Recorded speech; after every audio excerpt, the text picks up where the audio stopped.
Olá pessoal, vamos dar continuidade agora ao nosso estudo de equações diferenciais ordinárias, né? Tratando agora de um assunto que eu diria ser outra base fundamental para a gente começar a definir a resposta de estado nulo do nosso sistema. Então, na aula passada, a gente viu a resposta ao impulso, né? Que eu defini como sendo também a primeira parte para a gente começar a ver a resposta de estado nulo, certo? E essa é a segunda e última parte para a gente ter todo o fundamento necessário para posteriormente começar a calcular a resposta de estado nulo da nossa equação diferencial, certo?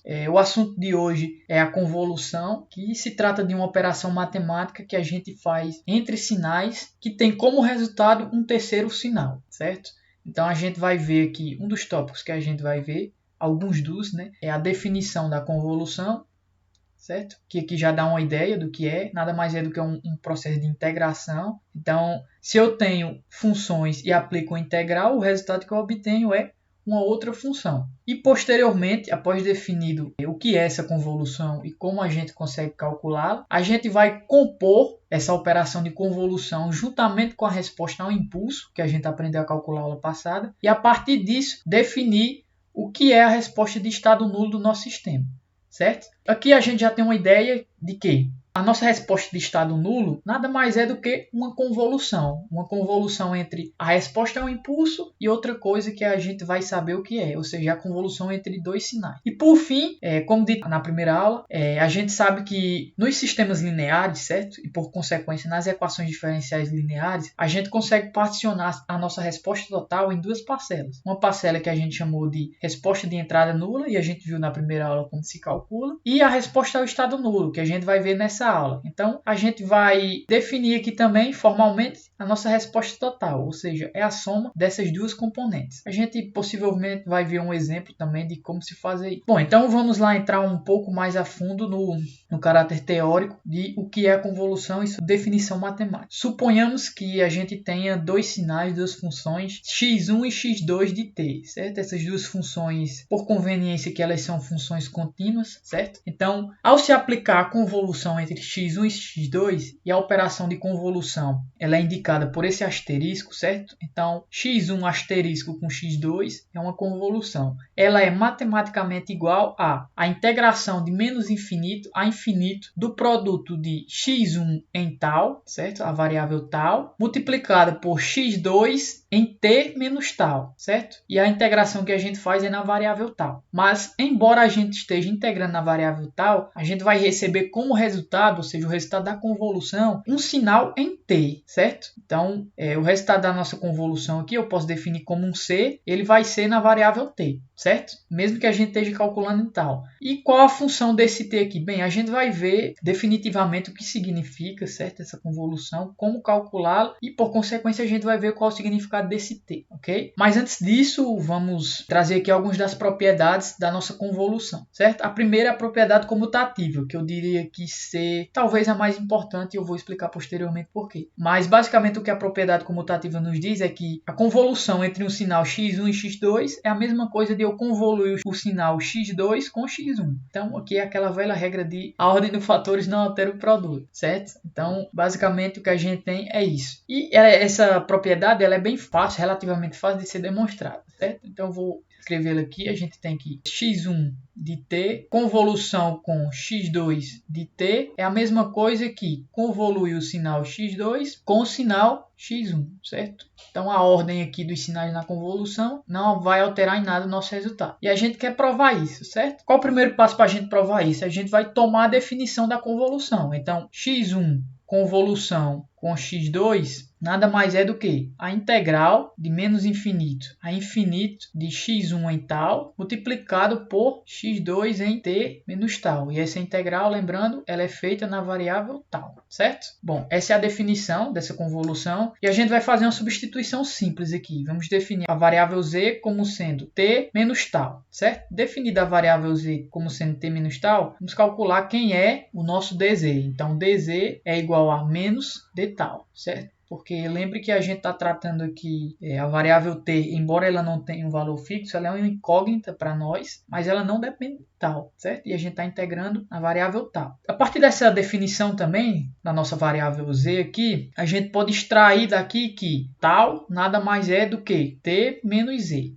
Certo? E eu vou aplicar todas essas substituições lá na definição da nossa convolução. Então, a gente tem que x1 de t convolução com x2 de t é igual a integral. Então, integral de x1 de tal. Só que quem é tal? É t menos z. Então, a gente faz x1 de t menos z. E x2 de t menos tal. Só que x2 de t menos tal é a nossa definição z, certo? Então, a gente fica com x2 de z. E quem é dt? dt é menos dz, certo? Mas esse menos ele é constante, ele vem de uma constante, né, que é o menos 1, a gente pode tirar da integral. Então, fica menos a integral de dz, certo? E quanto aos limites de integração? Bem, quando o tal tende a menos infinito, se a gente substituir o menos infinito aqui no tal, a gente fica com menos dá mais. Então, z tende a infinito. Positivo, certo? Analogamente, se a gente considerar tal tendendo a infinito, então a gente vai ter t menos infinito, que é o menos infinito, ou o infinito negativo, certo? E a propriedade da integral nos diz que eu posso trocar os limites de integração, certo? Eu posso inverter os limites de integração, desde que eu inverta também o sinal da nossa integral. Então, se eu inverter os limites de integração, colocando o infinito negativo para baixo e o infinito positivo para cima, a gente inverte também o sinal de menos, então fica mais. Então, essa integral fica positiva. E a gente só repete o integrando aqui, certo? t menos z, x2 de z dz.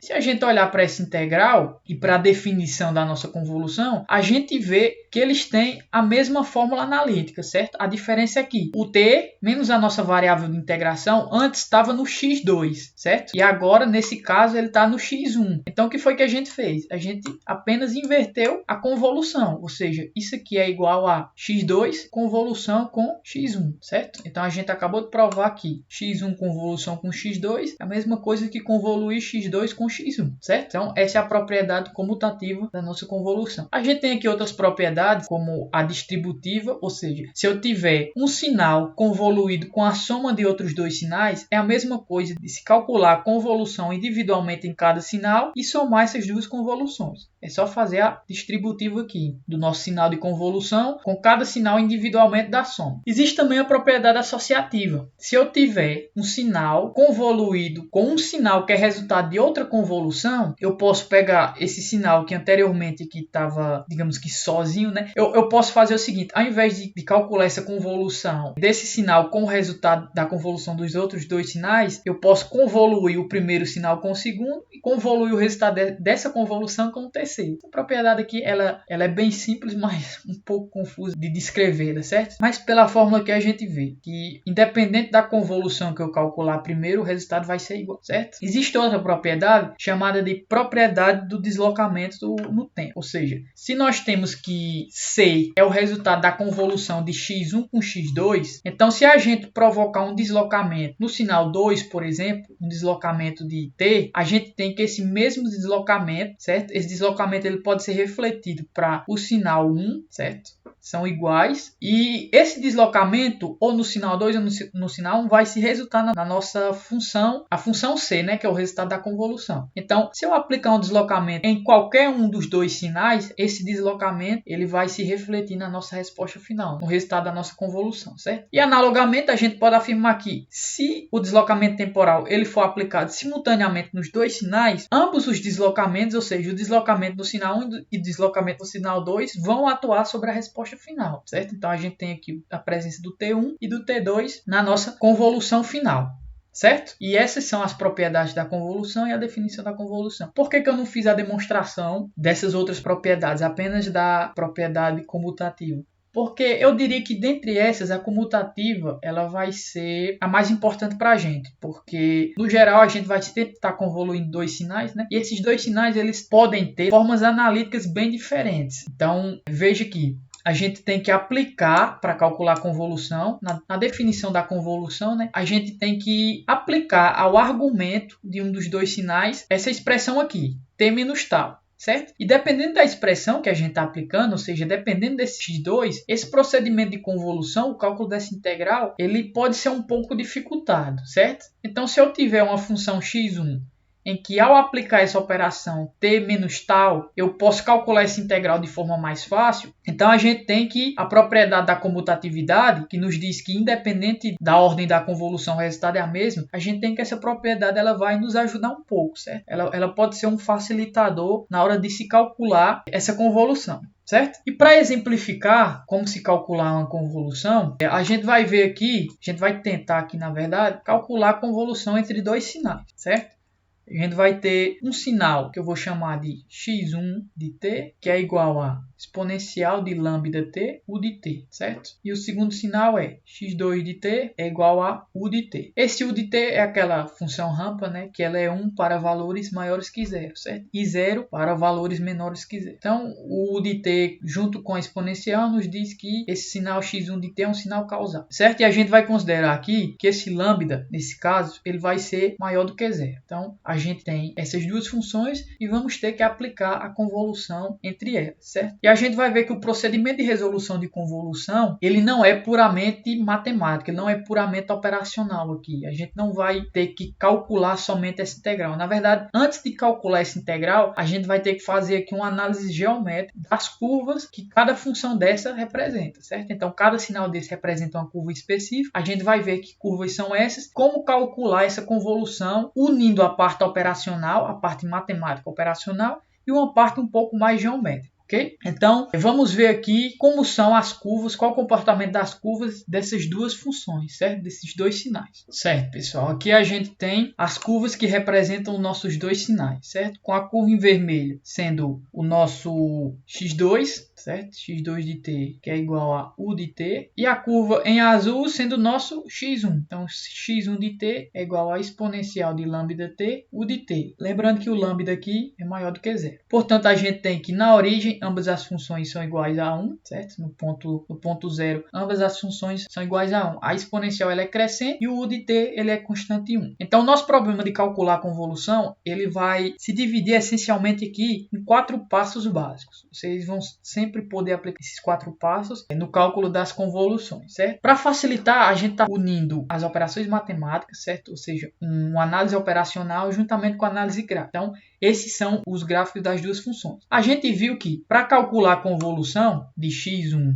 com x2, a gente vai ter que fazer o seguinte. A gente tem a integral, certo? De menos infinito a mais infinito de x1 de tal multiplicado por x2 de t menos tal. Isso tudo integrado na variável tal, certo? E a gente vai entender o que significa esse t menos tal aqui e esse tal. Vamos primeiro calcular quem é x1 de tal. Então, x1 de tal é igual a... É só substituir aqui nessa exponencial e nesse u de t, o t por tal. Então, x1 de tal é exponencial de lambda tal, u de tal, certo? Então, a gente já encontrou essa primeira parcela da nossa integral. Agora, vamos para a segunda parcela, x2 de t menos tal. Então, x2 de t menos tal é igual a quem? A u, certo? Que é a função de t menos tal. Bom, essa é a operação básica simples. A gente só substitui o argumento das duas funções, certo? Dos dois sinais. E graficamente, qual o significado disso? Bem, graficamente, só mudar a variável não muda o gráfico, certo? A gente mudou apenas de t para tal, mas a expressão ficou a mesma. A questão é que o argumento dessa função x2, quando a gente antes era tal, certo? Porque a gente está integrando a variável tal. Então, o menos tal aqui, quando a gente inverte o sinal do argumento de uma função, o que a gente faz essencialmente com ela?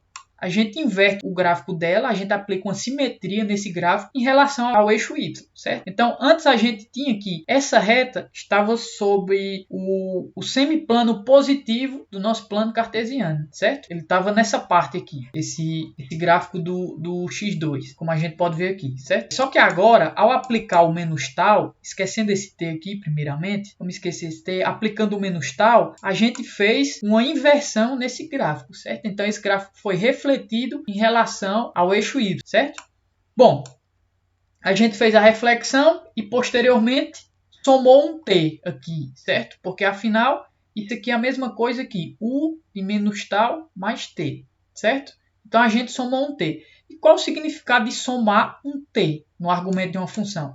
Você somar um t no argumento de uma função significa deslocar ela em t. Então, se a gente somou e o t é positivo, o gráfico daquela função, que antes estava sobre o semiplano negativo de x, certo? Ele estava no semi-eixo negativo de x, ele vai agora transladar t unidades para o lado. Então aqui a gente tem t. Então basicamente esse é o significado gráfico daquela operação que a gente fez. Primeiro a gente inverteu, depois a gente somou um t, e esse t vai provocar um deslocamento. Se for positivo, o deslocamento é para a direita, se o t for negativo, o deslocamento é para a esquerda. Então agora, tendo as duas funções e os significados gráficos dela, a gente vai aplicar elas na convolução, certo? x1, eu não vou escrever aqui a variável, vou colocar apenas x1 convolução com x2 é igual a integral de menos infinito a infinito de x1 de tal. Só que se a gente voltar aqui um pouco, a gente vai ver que x1 de tal é quem? Exponencial de lambda tal, u de tal, certo? Então a gente tem exponencial de lambda tal, que a gente só fez trocar a variável, certo? U de tal. Essa função x1 vai estar multiplicada por x2 de t menos tal. E quem é x2 de t menos tal? Sendo x2 o u. Então vai ser u de t menos tal, certo?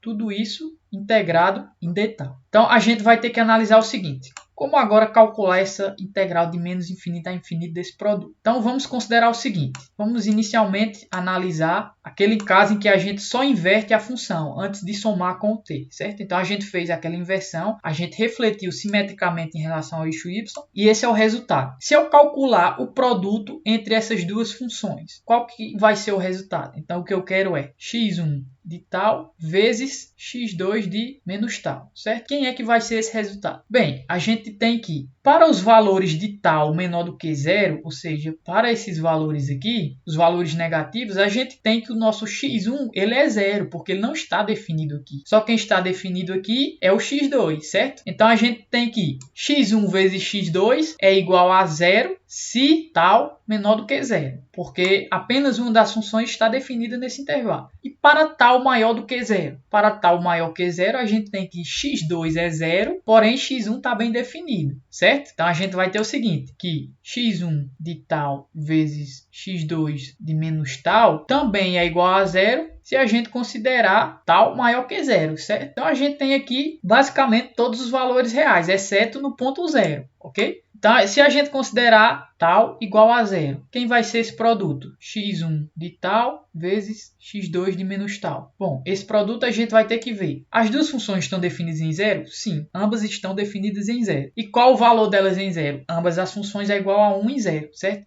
Então, em zero, já que elas estão bem definidas, a gente vai ter que x1 de tal vezes x2 de tal em zero vai ser igual a 1, justamente porque ambas são iguais a 1. Então, na convolução, a gente tem que tomar esse cuidado de analisar os intervalos em que cada função está definida, certo? Então, quando a gente aplicar aquela soma do t, a gente tem que analisar o intervalo para definir os nossos limites de integração, certo? Então, aqui nesse caso, quando eu apliquei um t, se a gente considerar, por exemplo, que o t é menor do que zero, o que aconteceria com esse gráfico? Ao invés de vir para a direita, ele estaria na esquerda. Então, esse gráfico estaria deslocado totalmente para a esquerda, de modo que não haveria interseção entre as funções x1 e x2. Em nenhum intervalo haveria interseção entre x1 e x2. Se não haveria interseção e a gente não ter esse intervalo em que ambas estão definidas, então essa convolução seria zero, certo? Porque o produto das duas seria igual a zero. Lembrando desses casos aqui que a gente está analisando. Por exemplo, se a gente somasse aqui um t que fosse negativo, então se eu, por exemplo, eu colocasse um t igual a menos 2, por exemplo, esse gráfico aqui, a ponta desse gráfico, ele seria deslocado para o menos 2, certo? De modo que aqui, essa função não seria definida. Se ela não seria definida nesse intervalo, ela não estaria definida em zero. Então, tanto para t menor que zero, quanto para t maior que zero, não haveria interseção das duas funções. Também não haveria t igual a zero. Então, aquela integral da convolução seria nula. Nesse caso aqui, é a mesma coisa. Se a gente somar um t negativo, ou seja, para t menor do que zero, não há região de interseção. Então, x1 convolução com x2 é igual a zero. E se a gente considerar agora para t maior ou igual a zero, a gente viu que no ponto zero vai ter interseção. Então, a gente sabe que a convolução existe, certo? E quanto ao resultado de t maior do que zero? Para o resultado maior que zero. Bem, a gente está vendo aqui que de fato vai ter interseção, porque ambas as funções elas estão definidas nesse intervalo. Daqui em diante, a gente vai ter que a convolução é zero. Por quê? Porque apenas a função exponencial está definida nesse intervalo maior do que t. Então, de 0 a t, a gente vê que a convolução é diferente de 0. Então, esse é o único intervalo que nos interessa. Então, ao invés de analisar para t maior ou igual a 0, a gente vai analisar o seguinte intervalo: tal maior ou igual a 0 e menor ou igual do que t. Nesse caso, quem é a nossa convolução? x1 com x2 é igual a justamente esse intervalo, 0 a t, de... Aí quem são nossas funções? A exponencial de lambda t. E nesse intervalo, entre 0 e t, sendo t positivo, o nosso u de t é igual a 1, certo? Então, eu fico com exponencial de lambda t vezes 1. Então, fico só com exponencial de lambda t. Analogamente, isso ocorre para o caso dessa função, certo? A gente tem que, para essa função aqui, u de t, se t menos t é maior que 0, a gente tem que u de t menos tal é igual a 1. Então, a gente pode ver que tal menor ou igual a t, então se tal for menor ou igual a t, a função u de t é 1. E é justamente o que acontece, ó. Tal é menor ou igual a t. Então aquela função u de t menos tal também vai ser 1. Então a gente vai ter o seguinte: exponencial de lambda tal vezes 1 dt, certo? Então a gente vai ter exponencial de lambda t de tal, certo? Aqui não é t, aqui é tal. Desculpem o erro. Pronto, agora a gente tem uma integral aqui que a gente sabe, a gente conhece qual é a primitiva dessa função, certo? Então a gente pode dizer que x1 convolução com x2 é igual. Quem é a integral de exponencial de lambda t? Nada mais é do que 1 sobre lambda exponencial de lambda t. Isso vai ser calculado nos limites de 0 a t. Então isso aqui é igual a exponencial de lambda. Desculpe novamente, que é tal e não t. Só que quando a gente substituir o primeiro limite, vai virar t, certo? Então, vai ser exponencial de lambda t sobre lambda, menos o valor dessa primitiva no zero, certo? A gente vai ter exponencial de 0, é 1. Então, a gente vai ter 1 menos lambda, ok? De modo que se a gente reorganizar toda essa expressão, a gente vai ter o seguinte: convolução desses dois sinais vai ser exponencial de lambda t menos 1 sobre lambda, certo? E essa é o resultado da convolução. E lembre-se, a convolução ela vai ser sempre na variável t, certo? Embora a gente esteja integrando em tal, o resultado da convolução vai ser na variável t. Então, esse é o resultado da convolução. E se vocês forem lá no livro do Lattes, eu não me recordo exatamente em qual página, mas acredito eu que seja no capítulo 2 ou 3, ele dá uma tabela de convoluções entre funções. E vocês vão ver que esse é, acho que, o segundo exemplo da tabela da convolução. Se vocês forem lá, o resultado e verificarem o resultado, vai ser exatamente igual a isso. Na verdade, acho que lá está escrito de outra forma. Lá está escrito assim: convolução de x1 com x2 é igual a 1 menos exponencial de lambda t sobre menos lambda. Algebricamente, esses resultados são iguais, certo? Lembrando que esse lambda aqui, esse lambda é positivo. O resultado é o mesmo para o lambda negativo, certo? Mas eu apenas restringi a ser positivo para que ficasse em concordância com o gráfico que eu coloquei, certo? Ficasse em concordância com esse gráfico. Mas o resultado em si ele é o mesmo, independente do lambda. Então,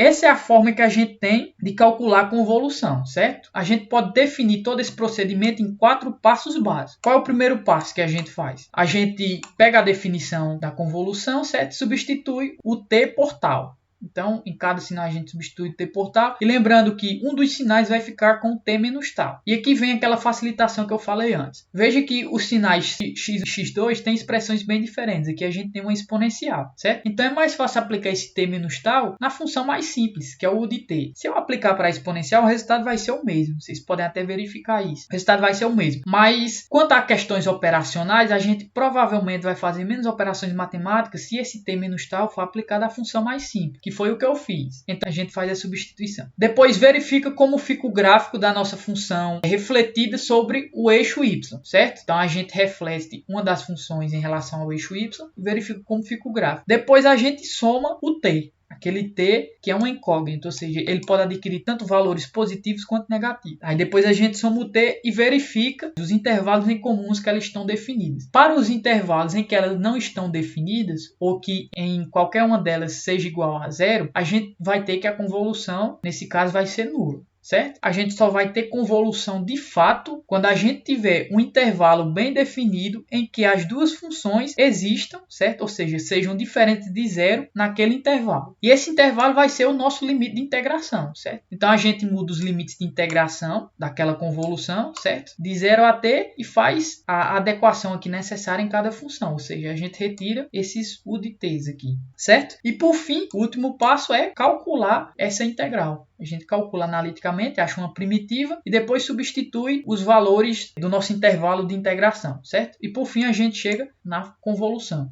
Esse é o resultado da nossa convolução que a gente acabou de ver. E esse é o procedimento da gente calcular a convolução, certo? Matematicamente e graficamente, a gente viu como se calcular essa convolução. E agora, por que essa convolução é importante? Bem, vamos voltar lá para aquela nossa definição da equação diferencial, que ela está definida em termos dos polinômios, né? Q de D, P de D, mas a equação diferencial é a mesma. Certo? E a gente quer calcular aquele y1 de t, que é a nossa resposta de estado nulo. A resposta de estado nulo, ela é matematicamente definida como sendo a convolução entre o meu sinal de entrada, ou seja, o meu x de t, e a minha resposta ao impulso. Então, quando eu faço a convolução entre o meu sinal de entrada e a minha resposta ao impulso, eu vou ter como resultado a resposta de estado nulo do nosso sistema. E é por isso que é tão importante a gente estudar a resposta ao impulso e o procedimento de convolução de sinais, porque a composição dessas duas coisas, a composição desses dois procedimentos nos resulta na resposta de estado nulo do nosso sistema. Então agora, sabendo como se calcula a resposta ao impulso e sabendo como calcular a convolução entre sinais, vocês já são capazes de calcular a resposta de estado nulo de qualquer equação diferencial, da equação diferencial de qualquer sistema.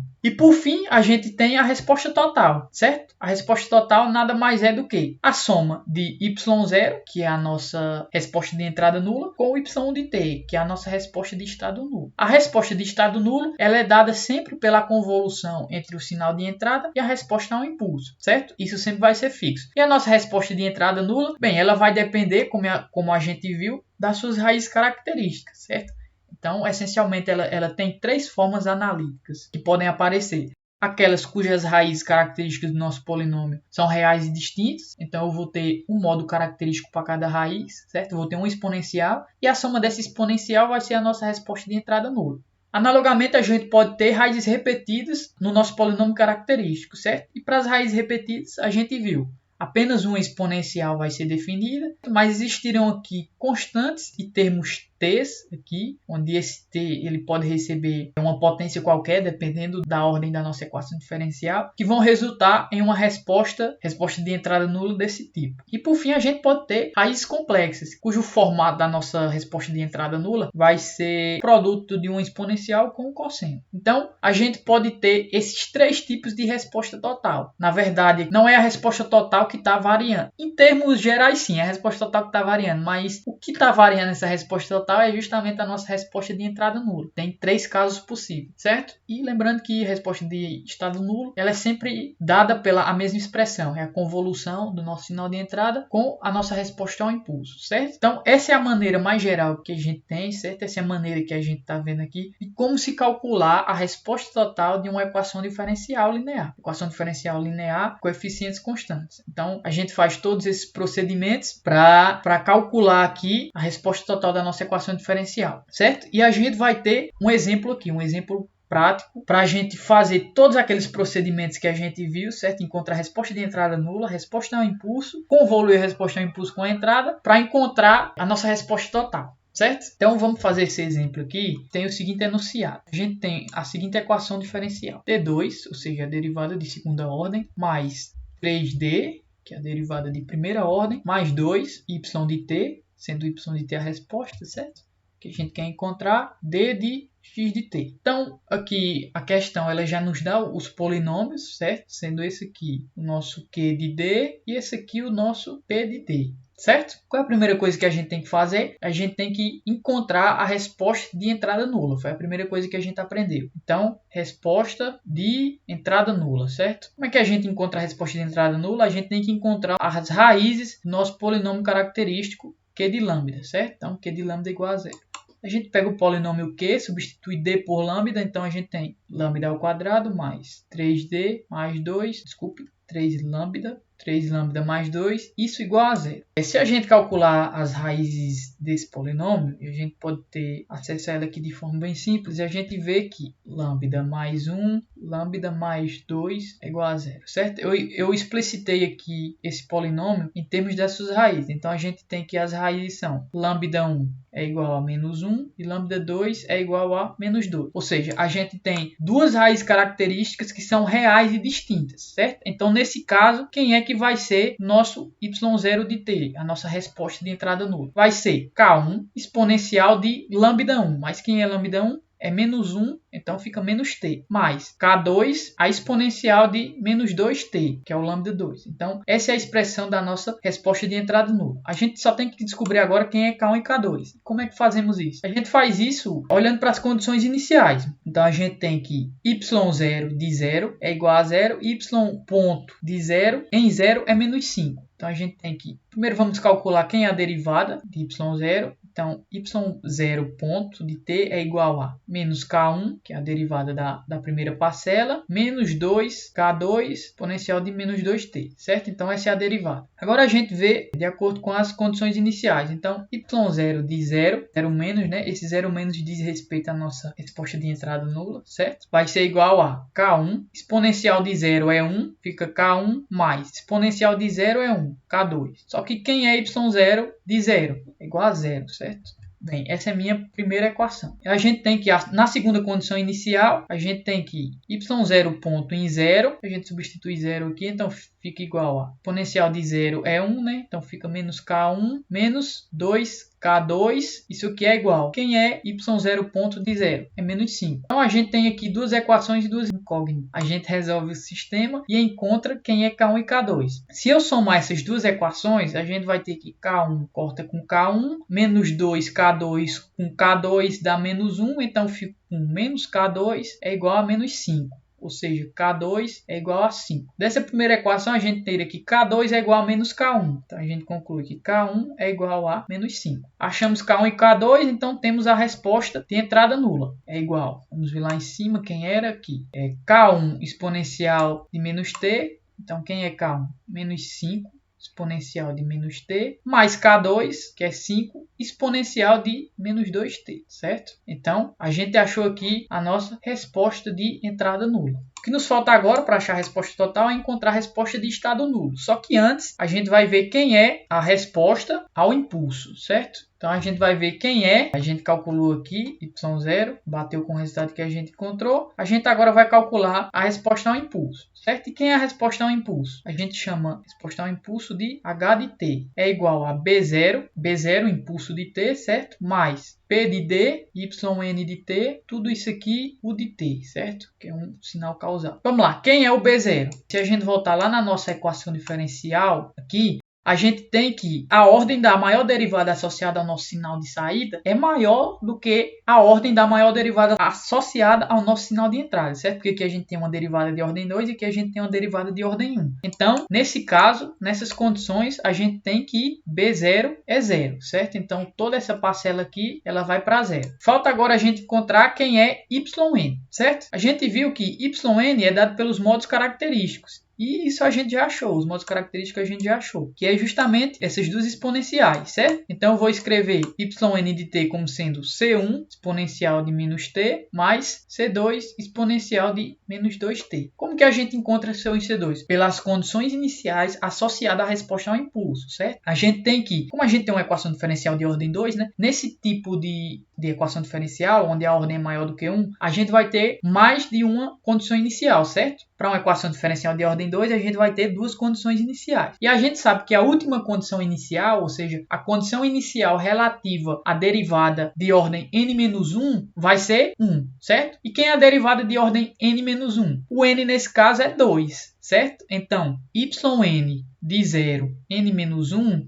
é igual a 1. Só que quem é n nesse caso? É 2. Então aqui a gente fica. A derivada de primeira ordem em 0 é igual a 1. Essa é uma das condições iniciais. E quem é a outra? É o yn em 0, que a gente viu que qualquer outra condição inicial é igual a 0. Então essas são nossas duas condições iniciais para achar C1 e C2. Começando por yn de 0 é igual a C1 exponencial de 0 é 1, então fica só C1, mais C2 exponencial de 0 também é 1, isso aqui é igual a 0. Vou chamar isso aqui de equação 3. A outra condição inicial é associada à derivada dessa função, então vamos ter que derivar essa função. Então, yn ponto de t é igual a quem? A derivada da primeira exponencial. Então, a gente fica com menos C1 exponencial de menos t, a derivada da segunda exponencial. A gente vai ficar com menos 2C2 exponencial de menos 2t. A gente tem que essa função em zero, ou seja, yn ponto em zero é igual a menos C1 menos 2C2, que é igual a quanto? Que é igual a 1, certo? Esse aqui vai ser o nosso resultado 4. Então, se eu somar 3 e 4, a gente vai ter que C1 vai embora. Menos 2C2 com C2 dá menos C2 e 1 com 0 dá 1. Então, a gente tem que menos C2 é igual a 1. Ou seja, C2 é igual a menos 1, certo? E da primeira equação a gente tira que C1 é igual a menos C2. Então, C1 é igual a menos 1, C1 é igual a 1, certo? Então, a gente vai ter que o yn de t é igual a C1, que é 1 exponencial de menos t,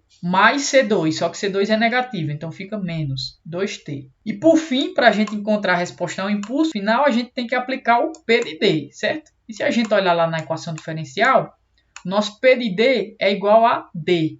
Então, a gente tem que tomar a derivada daquele yn. Então, tomando a derivada desse yn, ou seja, D de yn de t, é igual a menos exponencial de menos t, mais 2, né? Porque aqui é menos, esqueci de colocar. Esse 2 desce negativo, então fica positivo. Exponencial de menos 2t, certo? Então, agora a gente tem que a nossa resposta ao impulso é igual a B0 vezes o impulso, só que o B0 é 0. Então, fica só o P de D, certo? Sendo o P de D a derivada de yn. Então, fica menos t mais 2 exponencial de menos 2t, certo? Então, essa é a nossa resposta ao impulso. E por fim, o que falta a gente encontrar agora? Falta a gente encontrar a nossa resposta de estado nulo, certo? E quem é a nossa resposta de estado nulo? Que a gente vai chamar de y1 de t. Nada mais é do que convolução entre x, que é a nossa entrada, com o h de t. Bom, e como eu já resolvi uma convolução nessa aula de hoje, eu vou deixar para vocês resolverem essa convolução e chegar no resultado da resposta de estado nulo. Isso aqui é a resposta ao impulso, certo? Que a gente encontrou. E que ele faz a convolução com a nossa entrada. Então, a resposta de estado nulo vai ser toda essa expressão. Então, tentem resolver aquela convolução e vejam se vocês chegam nessa resposta. Lembre-se de usar as propriedades que a gente viu no início da aula. Por hoje é isso, pessoal. Espero que essa aula tenha te ajudado de alguma forma. E estaremos trazendo uma outra aula, certo? Também de equações diferenciais, só que com um método alternativo de se resolver. Então, a gente vai usar o que a gente chama de método clássico de resolução de equações diferenciais. As equações diferenciais serão as mesmas. Serão equações diferenciais ordinárias, lineares, com coeficientes constantes. Só que a gente vai ver uma outra abordagem de como se resolver, certo? Treinem essa parte, essa resolução de equações diferenciais. Esse outro método ele é independente desse. Tem algumas coisas que são bem similares ao que a gente fez, a gente vai repetir, certo? Mas a gente vai ver também qual a diferença, por que é similar e não igual. Então, é isso.